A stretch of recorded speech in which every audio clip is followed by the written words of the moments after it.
Muy bien, muy buenas tardes a todos. Muchísimas gracias a los que llegaron cumplidos. Vamos a continuar nuestro módulo de inmunología y en la tarde de hoy vamos a hablar de inmunoparálisis. Eh,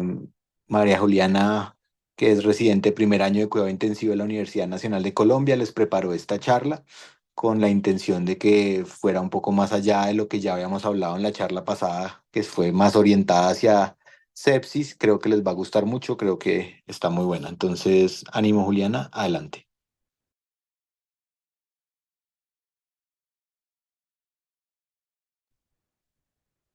Bueno, buenas tardes para todos. ¿Ahí me escuchan bien? Un poquito bajito, pero sí se oye perfecto. Ok. Ahí se escucha un poquito mejor. Sí. Listo. Bueno, buenas tardes para todos. Como me presentó el profe Pablo, mi nombre es Juliana Silva, soy residente del programa de la Universidad Nacional de Colombia y el día de hoy vamos a hablar de inmunoparálisis. Quise llamar esta charla inmunoparálisis más allá de la sepsis porque usualmente estamos acostumbrados a hablar de inmunoparálisis en contexto de los pacientes sépticos con sepsis severa o con choque séptico. Sin embargo, como veremos más adelante, este proceso de inmunoparálisis no solo está relacionado con los procesos infecciosos, sino también con otro tipo de procesos y de noxas que los pacientes pediátricos pueden tener y que pues, son de vital importancia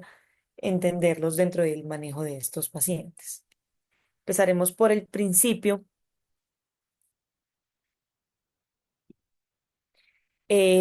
hablando un poquito de la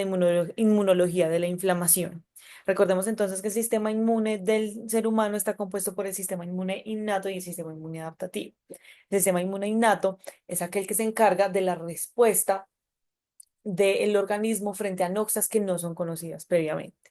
Está relacionado con la acción de diferentes células, dentro de las cuales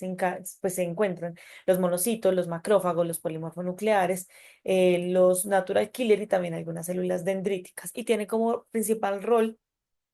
el reconocimiento de patógenos y fagocitosis de los mismos, de tal manera que posteriormente estos puedan ser presentados y hacer la conexión con el sistema inmune adaptativo, pero también hacer la secreción de mediadores que lo que permite es aumentar toda esta respuesta inflamatoria y toda esta respuesta inmune y la reacción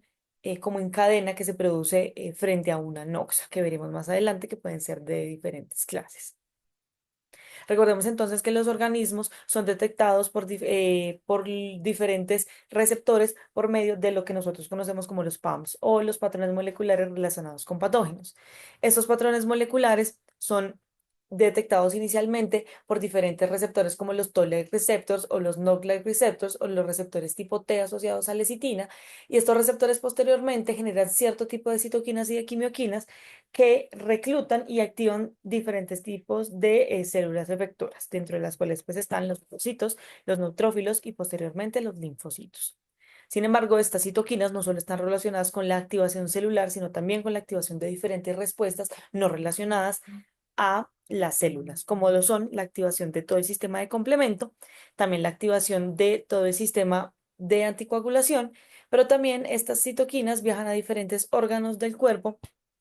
para producir un aumento de toda esta reacción inflamatoria. Recordemos que la IL-6 es la principal encargada de la producción de fiebre a nivel del sistema nervioso central, pero también estas citoquinas viajan a nivel de los hepatocitos para la producción de proteínas de fase aguda. Todo esto en respuesta a una noxa. Posteriormente a esto, cuando ya el sistema inmune innato no es suficiente para la lucha contra esa noxa, se produce la activación del sistema inmune adaptativo. Este es el encargado de producir las células de memoria y la respuesta específica a ciertos organismos que nosotros podremos, que harán que la respuesta que tengamos más adelante sea mucho más específica. Tenemos entonces que posterior a la fagocitosis, estas células presentadoras de antígeno por medio del complejo mayor de diferentes moléculas asociadas y pues del tipo del complejo mayor de histocompatibilidad tipo 2, como la HLA-DR, presentan estos tipos de antígenos a las células T inmaduras. Esta presentación a las células T inmaduras hace que los linfocitos T puedan coger dos caminos. El primero es la maduración hacia linfocitos T citotóxicos positivos para CD8, que lo que hacen es la destrucción directa de los patógenos. Sin embargo, estos también pueden ser diferenciados hacia linfocitos T, que el helper, que son, que son como los conocemos. Estos linfocitos T helper son positivos para CD4 y tienen dos opciones de acción. La primera es la activación de toda esta actividad bactericida de los macrófagos, pero también la activación de las células B relacionadas. Tenemos entonces que las células B o los linfocitos B pueden ser accionados por dos diferentes posibilidades. La primera es la unión de cierto tipo de receptores específicos a cierto tipo de células B que de manera esporádica logran unirse a estos receptores que son congruentes con ellos, pero también esta activación de todos estos linfocitos T helper secretan citoquinas que lo que permiten es que estos linfocitos B puedan madurar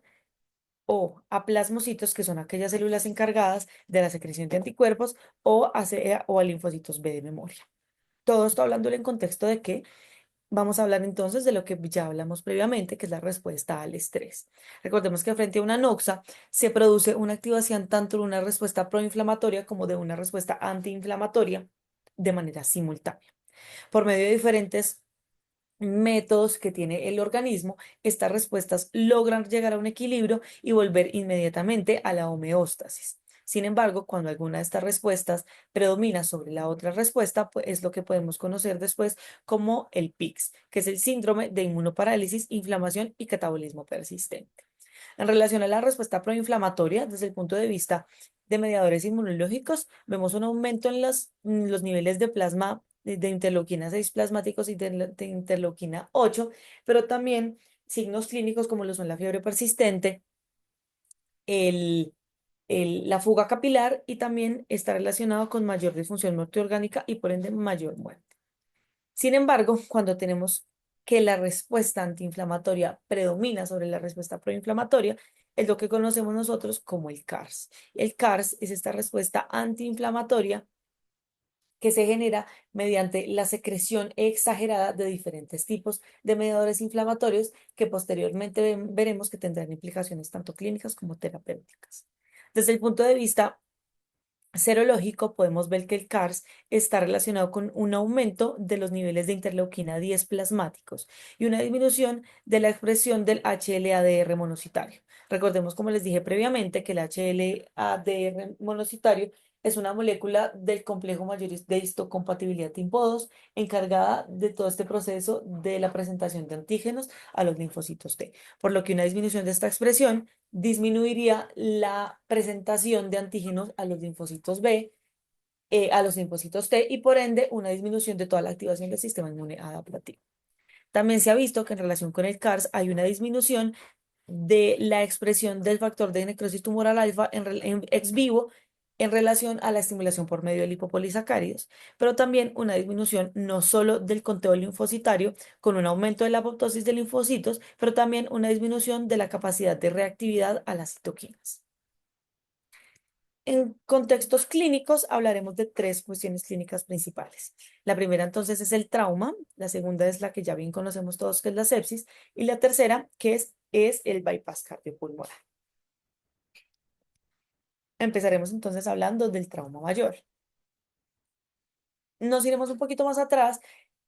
para hablar un poquito de la respuesta inmunológica frente al trauma y cómo son estos cambios inmunológicos que nos llevan posteriormente a una inmunoparálisis. En relación con el trauma, entonces vemos que el trauma está relacionado con diferentes tipos de señales endógenas malignas. Entonces, en relación con el trauma, toda esta reacción inflamatoria se genera por medio de la respuesta a los DAMs o los que conocemos como los patrones moleculares asociados al daño. Estos DAMs en relación con ciertos tipos de isquemia y ciertos tipos de choque aumentan y activan todo este tipo de receptores que son los Toll-like receptors y los Not-like receptors y activan toda esta respuesta inmune innata celular que genera digamos que es la respuesta inflamatoria frente al trauma inicial. Esta respuesta no solo se activa a nivel celular, sino también a nivel molecular. Entonces, como les dije previamente, hay una activación a nivel de complemento, una activación a nivel de la coagulación, pero también hay activación a nivel hepática con la producción de proteínas de fase aguda, y es en este momento en donde empezamos a ver este equilibrio que debe haber frente a la respuesta proinflamatoria y la respuesta antiinflamatoria. En relación con el trauma, y esto es muy importante, hay que entender algo que se llaman las señales neuroendocrinas. Estas señales neuroendocrinas se ha visto especialmente en aquellos pacientes que han tenido un politrauma raquimedular que producen algo que se conoce como la activación celular neuromediada. Y es aquella inactivación que se da por la no respuesta o pues digamos por la no inervación de ciertos órganos inmunológicos principales del sistema nervioso simpático, lo que inhibe toda esta respuesta de fight or flight que se da secundaria al trauma.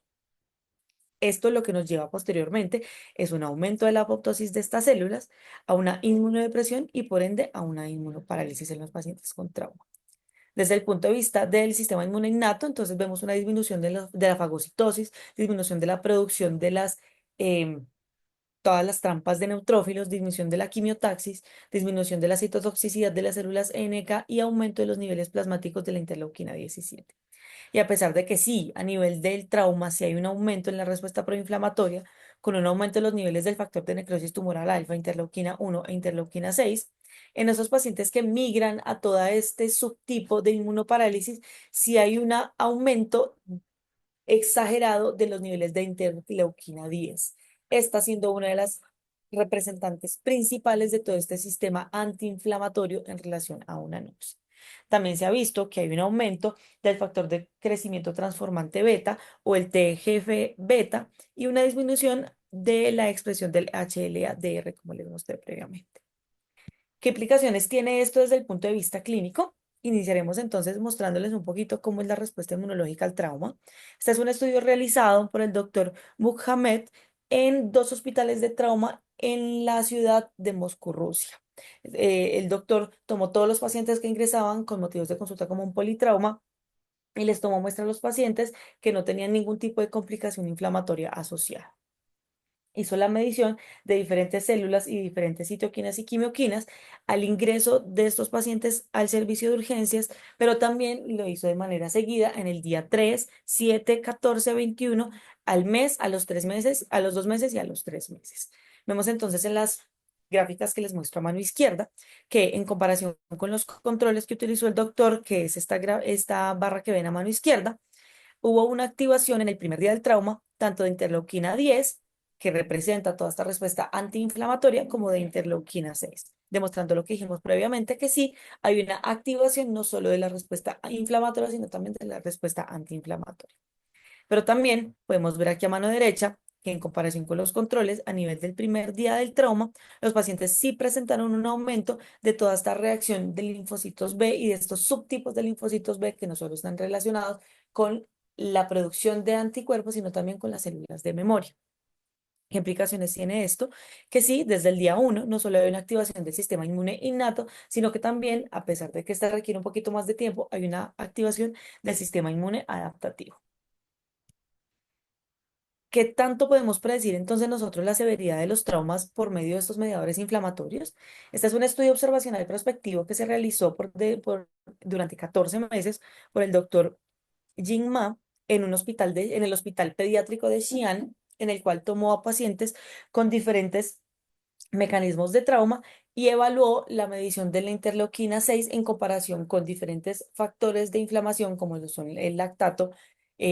pero también con la Pediatric Trauma Score. Recordemos que la Pediatric Trauma Score es una escala de severidad del trauma en los pacientes pediátricos que evalúa diferentes factores clínicos, dentro de los cuales está la permeabilidad de la vía aérea, la presión sistólica al ingreso, pero también cómo se ve el paciente y si tiene algún tipo de fractura o de daño evidente durante la valoración inicial. Y comparó qué tanto se relacionaban los niveles de interleuquina 6 con el Pediatric Trauma Score. Entre más alto es el score del Pediatric Trauma Score, mejor está el paciente clínicamente y mejor pronóstico tiene el ingreso a la unidad. Vemos entonces a mano izquierda una correlación lineal entre los niveles de interleuquina 6 y el Pediatric Trauma Score, que a pesar de que es inversamente proporcional, vemos que entre menores eran los niveles de interleuquina 6, mejor era el score del Pediatric Trauma Score, indicando que a menores niveles de interleuquina 6 había un mejor pronóstico y un mejor estado clínico del paciente. Y todo lo contrario, a mayores niveles de interleuquina 6, menor era el Pediatric Trauma Score y por ende el paciente estaba más comprometido. Esta interleuquina 6 no solo se relacionó con el Pediatric Trauma Score, sino también con niveles de lactato de manera directamente proporcional, como podemos ver en esta gráfica, pero también con alteraciones a nivel orgánico de manera directa, que en esta gráfica se puede evidenciar con aumento de los niveles de ALT en relación con aumento de los niveles de interleuquina 6. Para hablar un poquito entonces de todo este daño neuromediado, este es el Sentinel Study. Entonces, el Sentinel Study es un estudio multicéntrico prospectivo internacional que se realizó con el objetivo de la evaluación de la función inmune y de la diferenciación entre aquellos pacientes que tenían lesión neurológica y aquellos que no tenían lesión neurológica. Dividieron los pacientes en cuatro grupos principales, dependiendo de el nivel de la lesión. Entonces, los niveles con lesiones altas, los pacientes con lesiones altas eran lesiones por encima de T4 y las lesiones bajas eran lesiones por debajo de T5 y aquellas lesiones que estaban completas e incompletas, y realizaron la medición de diferentes interleuquinas y de diferentes células de tal manera que se pudiera demostrar la inmunoparálisis relacionada con toda esta lesión. Entonces, como vemos aquí a mano izquierda, vemos entonces en el eje Y la, los niveles de, de inmunoglobulina G y a este lado el conteo linfocitario en relación con el tiempo desde que se inició el trauma. Vemos entonces que tanto para la producción de inmunoglobulina G como para la producción de linfocitos fue realmente baja en los cuatro grupos de pacientes y fue disminuyendo y fue aumentando conforme fue pasando el tiempo, pero vemos que sí fue muchísimo mayor el cambio y pues digamos que la afectación a nivel de la inmunoglobulina G y de los linfocitos en aquellos pacientes que tuvieron lesiones neurológicas completas, que son estos pacientes con un triangulito rojo y estos pacientes con un cuadradito azul. Pero también en relación con la expresión del HLA-DR, vemos entonces que a las 15 horas del trauma, los pacientes sí, a pesar, todos los pacientes tuvieron una alteración importante a nivel de la expresión, pero esta disminución de la expresión fue mucho más importante en los pacientes con lesiones completas. Esta disminución de la expresión del HLA-DR, que se relaciona con una inmunosupresión asociada, se mantuvo más o menos durante 84 horas, empezando a aumentar después del séptimo día de la lesión y siendo normales únicamente hasta el décimo, digamos que la décima semana de la lesión, que es esto que podemos ver acá. El comparador de este grupo se hizo con pacientes que sí habían tenido trauma, habían tenido fracturas vertebrales, pero no se relacionaban con fracturas de la médula espinal, como un trauma raquiomedular en sí.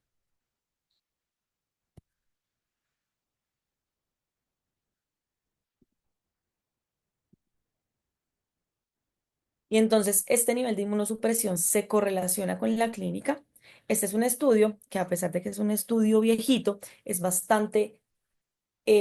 explícito clínicamente y realizó la medición de diferentes niveles de interleuquina 10 y la expresión de HLA-DR en pacientes politraumatizados y lo relacionaron con pacientes que habían tenido neumonía nosocomial versus aquellos que no habían tenido neumonía nosocomial. En la gráfica que podemos ver a mano izquierda, tenemos los niveles de expresión del HLA-DR y los niveles de interleuquina 10 digamos que en diferentes momentos del trauma, pero en pacientes que no habían tenido neumonía nosocomial. Entonces vemos en este paciente que en los controles, que eran pacientes sanos, no había ningún tipo de alteración a nivel de la expresión del HLA-DR y niveles de interleuquina 10 menores. Y en los pacientes que no presentaron neumonía nosocomial, podemos ver entonces que, a pesar de que sí hubo una disminución en la expresión del HLA-DR en el monocitario, hubo una expresión inicialmente aumentada de la interleuquina 10, pero posteriormente fue bajando. Y ya a las 60 horas del trauma, la interleuquina 10, a pesar de que sí estaba elevada con respecto a los controles, se encontraba en un nivel normal, por decirlo así, para el trauma, y la expresión de HLA-DR se encontraba en un nivel protector. Esto en relación, digamos que comparado con el cuadro que les muestro a mano izquierda, que es el cuadro de la neumonía nosocomial positiva. Es aquellos pacientes que, como vemos en el control, niveles elevados de HLA-DR, niveles disminuidos de interleuquina 10, y que conforme fueron en relación con los pacientes con trauma. A las 12 horas, los niveles de HLA-DR, la expresión sí estuvo baja con respecto a los controles y fue disminuyendo conforme fue pasando los días. Y además, la expresión de la interleuquina 10 fue aumentando, mostrando uno de los fenotipos digamos que sí, de los fenotipos de inmunoparálisis que podremos ver más adelante, que son en pacientes con una disminución de la expresión del HLA-DR y con niveles de interleuquina 10 bastante elevados en relación con el trauma. Hablaremos entonces de lo que conocemos como sepsis. Los patrones de inmunoparálisis en los pacientes con sepsis son bastantes. Ya lo había tocado previamente yo en la clase previa que tuvimos hace 8 días. Sin embargo, esta inmunoparálisis puede presentarse tanto a nivel del sistema inmune innato como a nivel del sistema inmune adaptativo. Esto en relación con una disminución de la quimiotaxis, disminución de la fagocitosis y no solo disminución de pues, del número de la cantidad de células, sino también de la función de estas mismas. Este imbalance puede producir no solo lo que conocemos como la tormenta de citoquinas y todo este daño inflamatorio relacionado, pero también puede producir de manera secundaria con un imbalance proinflamatorio y antiinflamatorio que disminuya la expresión del HLA-DR, aumente la apoptosis y disminuya la capacidad de la presentación de antígeno en los pacientes con sepsis. Adicionalmente, este desbalance puede verse también relacionado a un aumento en la capacidad de respuesta y como de supervivencia de los linfocitos T reguladores. Usualmente estos no son tan capaces de responder frente a aquellos pacientes que están muy sépticos, pero en estos pacientes con este fenotipo de inmunoparálisis son células que responden mucho mejor y que sobreviven más, haciendo que esta balanza de la relación proinflamatoria y antiinflamatoria se vaya un poquito más hacia la relación antiinflamatoria. ¿Es posible entonces predecir la inmunoparálisis en los pacientes? Este es un estudio realizado por el doctor Neves en la UCI del Hospital Universitario de Coimbra, Portugal, durante 6 meses. Y el doctor tomó pacientes de más o menos, pues digamos, durante estos 6 meses, pacientes con diferentes diagnósticos, dentro de los cuales se encontraba la sepsis, la disfunción multiorgánica, pancreatitis aguda, trauma múltiple, trasplante y el bypass cardiopulmonar y realizó la medición de diferentes marcadores serológicos durante diferentes tiempos. El tiempo 1, el ingreso a la UCI, el tiempo 2, el día 3 y 4 de enfermedad, y el tiempo 3, fue el día entre el 6 y 8. Y relacionó a aquellos pacientes con el fenotipo de inmunoparálisis versus no inmunoparálisis y cuál era la relación de los mediadores inflamatorios que tuvieron esos pacientes. Vemos entonces que en la gráfica que les muestro en el centro de la pantalla, vemos la relación del tiempo 1, tiempo 2 y tiempo 3 con la expresión de la interleuquina 6. Entonces, vemos que en el tiempo 1, que fue en los pacientes al ingreso a la unidad, la expresión de interleuquina 6 en los pacientes con inmunoparálisis fue muchísimo menor en relación con los pacientes que no tuvieron inmunoparálisis, pero también fue muchísimo menor en relación al tiempo 2 y al tiempo 3. Por otro lado, la expresión del HLA-DR en los pacientes en inmunoparálisis sí fue muchísimo menor en relación con los pacientes de no inmunoparálisis, pero fue sostenida. De tal manera en que una expresión de HLA-DR disminuida, tanto en el tiempo 1 como en el tiempo 2 y en el tiempo 3, era digamos que un marcador de inmunoparálisis en los pacientes críticos de este estudio. Vemos acá también en la relación de la inmunoparálisis y la no inmunoparálisis con el score del PELOT 2. No hay una relación significativa, sin embargo, el score de PELOT 2 sí fue muchísimo menor en los pacientes con inmunoparálisis en el tiempo 3. Y la expresión del factor de necrosis tumoral ex vivo secundario a la estimulación por los lipopolisacáridos sí fue muchísimo menor en comparación con los pacientes que no presentaron inmunoparálisis en el tiempo 3. Realizando entonces, por medio de esto, unos como una aproximación de cuándo es posible o no es posible predecir la inmunoparálisis en los pacientes. Entonces, por medio de las curvas ROC, este estudio, el doctor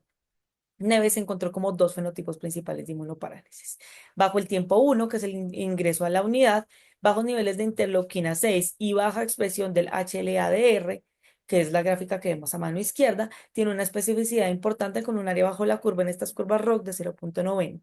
y con una P estadísticamente significativa para predicción de inmunoparálisis. Pero si en ese caso no somos, digamos que no tenemos la posibilidad de la medición al ingreso y podemos hacer la medición de todos estos mediadores inmunológicos en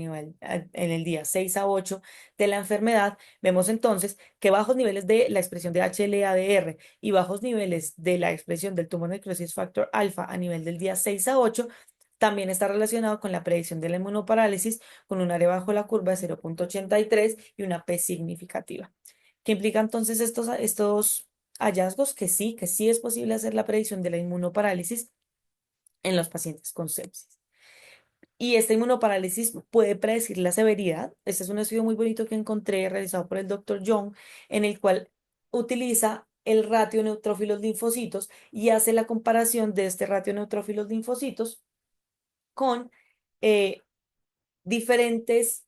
estadios clínicos de la enfermedad. Utilizaron en el hospital de Sichuan de China diferentes pacientes tanto de sepsis severa como de sepsis no severa y realizaron la comparación de los niveles de el ratio neutrófilos linfocitos, de la procalcitonina, de los niveles de PRIMS3 y diferentes modelos predictivos que permitían saber en qué momento esos pacientes iban a tener sepsis severa versus aquellos que no tenían sepsis severa. Entonces tenemos en estas curvas ROC que el ratio neutrófilos linfocitos sí es mucho mayor digamos que es mucho mejor para predecir sepsis severa, mucho mejor que la utilización de la procalcitonina sola o de los niveles o pues del puntaje del PRIMS3 inicial al ingreso a la UCI. Sin embargo, esta área bajo la curva era de 0,71, no muy buena, por lo que los modelos predictivos permitieron que los investigadores hicieran un modelo predictivo de la utilización del ratio de neutrófilos linfocitos y la procalcitonina, subiendo un poquito el área bajo la curva para tener más o menos de 0,82 y si se utilizaban el ratio de linfocitos neutrófilos linfocitos más la procalcitonina más el puntaje del PRIMS3 inicial al ingresar a la UCI, el área bajo la curva mejoraba un poco, siendo este 0,86, pudiendo predecir de manera más fiable la presentación de sepsis severa en los pacientes pediátricos. Este estudio me gustó mucho, dado que, como hablábamos previamente, la medición del factor de necrosis tumoral y de la interleuquina 6 y de la interleuquina 10 es bastante difícil en nuestro medio, pero nosotros podemos hacer perfectamente el ratio de neutrófilos linfocitos para hablar y pues para predicción de la sepsis severa con la solicitud de un hemograma del paciente al ingreso y con la procalcitonina y con el PRIMS3, que es una herramienta bastante útil y bastante fácil de realizar a cualquier paciente que ingresa a nuestras unidades de cuidado intensivo. ¿Tiene implicaciones clínicas? Realmente sí. Este es un estudio realizado por el doctor Hall en el que tomó pacientes oncológicos con trasplante versus pacientes oncológicos que no habían tenido trasplante y presentaban disfunción multiorgánica. Y realizó la comparación de todos estos pacientes en relación con el aumento de la probabilidad de tener infección nosocomial y la probabilidad de presentar muerte. Como vemos acá entonces, este es un cuadro que nos hace la relación entre la expresión del HLA-DR, la expresión o pues digamos que la respuesta del factor de necrosis tumoral ex vivo por medio de la eh, producción, por medio de la estimulación por lipopolisacáridos en relación con la infección nosocomial acá arriba y en relación con muerte aquí abajo. Vemos entonces en la parte de arriba que los pacientes que presentaron infecciones nosocomiales, representados por los cuadraditos que son grises, tenían tanto menores niveles de la expresión de HLA-DR y menores niveles de la expresión del factor de necrosis tumoral en relación a, pues digamos que en relación a la infección nosocomial. Y eso también, este patrón también sucedió en los pacientes que no sobrevivieron. Los pacientes fallecidos no solo tuvieron disminución en los niveles de la expresión de HLA, pero también disminución en la producción del factor de necrosis tumoral posterior a la eh, estimulación ex vivo por medio de lipopolisacáridos. Todo esto confiriendo en todos los grupos, recordemos que estos eran pacientes oncológicos, tanto trasplantados como no trasplantados, un riesgo relativo de infección nosocomial de 3,3 con un intervalo de confianza estadísticamente significativo y un riesgo relativo para muerte de 5,8 con un intervalo de confianza estadísticamente significativo. Entonces, sí. La inmunoparálisis en relación con la sepsis no solo afecta a los pacientes no oncológicos, pero también a los oncológicos, y esto también está relacionado con implicaciones clínicas a nivel de infecciones nosocomiales y a nivel de muerte. Este es otro estudio que les traje, hablando un poquito de no solo los niveles iniciales de la expresión de HLA-DR, pero que también la inmunoparálisis persistente está relacionada con aumento de la mortalidad en los pacientes. Este es un estudio realizado en 30 pacientes en la Universidad de Sao Paulo, admitidos en la unidad de cuidado intensivo por diferentes tipos de choque séptico, en los cuales realizaron la medición de la expresión de HLA-DR al inicio de la enfermedad, en el día 3 a 5 y desde el día 5 a 7, y realizaron la relación en cuanto a la mortalidad que tuvieron estos pacientes, además del delta de este HLA-DR que tenían en la medición 1 a la medición 2. Como les muestro aquí a mano izquierda, tenemos entonces que en las casillas que son rosadas son los pacientes que no sobrevivieron y en las casillas azules son los pacientes que no sobrevivieron. Ese es el delta de la expresión de HLA-DR, que implica que en los pacientes que no sobrevivieron, este delta era mucho menor, lo que implica que en la segunda medición el aumento de la expresión de HLA-DR no fue lo suficiente para combatir este estadio de inmunoparálisis. En relación con los pacientes que sí sobrevivieron, que vemos que no solo el cuadrado es un poquito más ancho, sino que también los niveles de HLA-DR son mucho mayores. Y por este lado, hablando un poquito de la mortalidad, vemos la relación que hay entre los niveles de HLA-DR en el día 3 a 5, que es esta gráfica que vemos acá azul rayada, de los sobrevivientes versus los que no sobrevivieron. Vemos entonces que al día 1 los niveles de HLA-DR de los sobrevivientes sí eran bajitos, pero aumentaron de manera importante desde el día, pues aumentaron en el día 5 a 7, pero los pacientes que no sobrevivieron, a pesar de que los niveles de HLA-DR podían encontrarse o normales o un poquito bajos, ya para el día 5 a 7, esta inmunoparálisis persistente con niveles de HLA-DR menores a los que se presentaron previamente y mucho más bajos, pues sí conferían un riesgo alto de mortalidad. Y estos niveles sí estaban relacionados con mayor mortalidad a nivel de los pacientes pediátricos con sepsis. Y por último, para hablar del bypass coronario, recordemos entonces que toda la respuesta inflamatoria del bypass coronario se relaciona con el contacto de la sangre con diferentes estructuras a las cuales no está acostumbrado. Estas estructuras de un no endotelio activan toda esta respuesta del sistema, el sistema inmune innato, todo el sistema de las quininas y el sistema de la coagulación, produciendo entonces de manera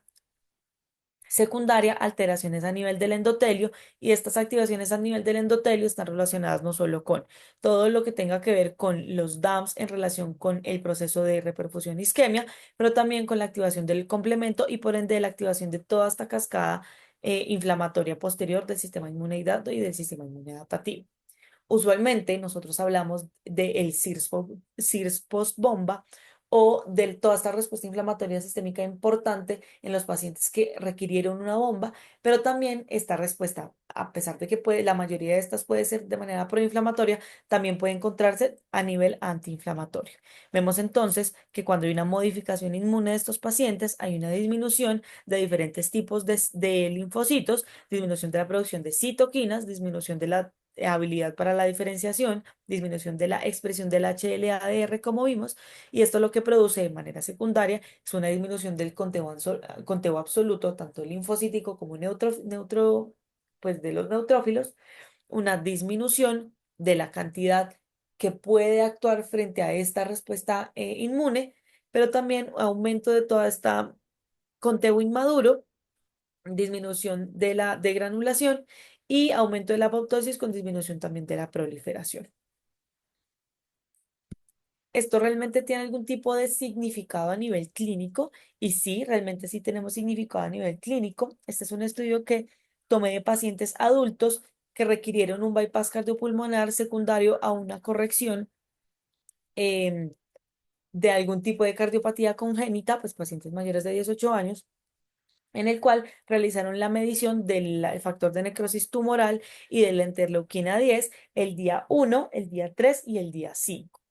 de los dos pacientes.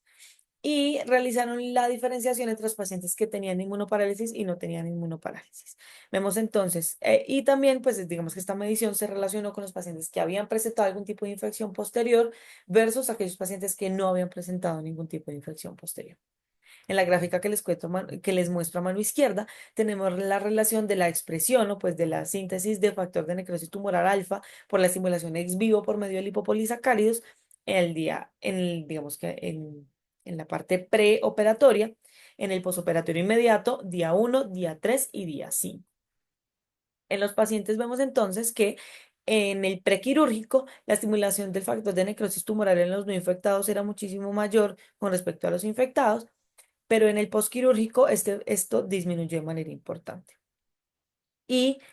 fue aumentando en los pacientes que no se infectaron día a día, de tal manera que sí, no presentaban ningún tipo de patrón de inmunoparálisis y esos pacientes, digamos que todo esto les permitió a los pacientes no infectarse durante el posoperatorio inmediato. Pero vemos entonces que la estimulación del factor de necrosis tumoral alfa en los pacientes infectados fue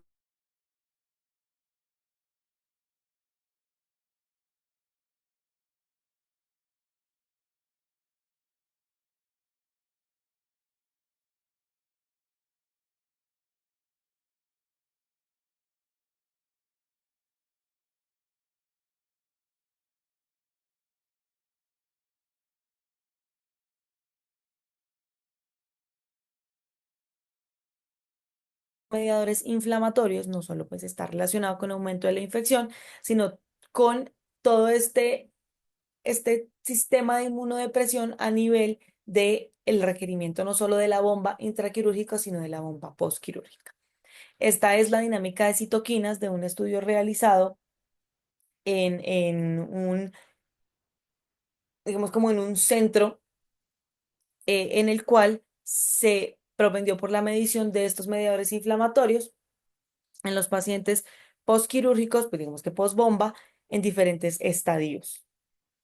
El estadio 1 fue antes de la cirugía, el estadio 2 fue posterior a la cirugía y el estadio 3 fue 4 horas posterior a la cirugía. Vemos entonces lo mismo que veíamos previamente, los niveles de secreción de factor de necrosis tumoral alfa en el prequirúrgico bastante altos, pero en el postquirúrgico inmediato y en el postquirúrgico a las 4 horas bastante bajos, volviendo a lo que les dije previamente, un aumento de esta relación, pues digamos que de estos niveles con mayor riesgo de infección nosocomial secundaria. Y vemos entonces el balance entre las citoquinas proinflamatorias y antiinflamatorias también en estos mismos tiempos quirúrgicos. En el tiempo 1,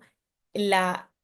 activación proinflamatoria es bastante elevada, digamos que es preponderante, pero vemos que en el tiempo 2 posterior a toda esta activación de este sistema por medio de la bomba, y en el tiempo 3 a pesar de que sí, la respuesta proinflamatoria prepondera sobre la respuesta antiinflamatoria, si hay un crecimiento importante del 3% hasta el 12% de toda esta respuesta inmunosupresora. Todo esto, como les dije previamente, confiriendo un riesgo elevado de complicaciones secundarias de estos pacientes en el posoperatorio. Como conclusiones, entonces tenemos tres cosas principales que quiero que nos llevemos a la casa. La primera es que la inmunoparálisis no solo se asocia con peores desenlaces, usualmente no desenlaces a nivel desde el punto de vista agudo, sino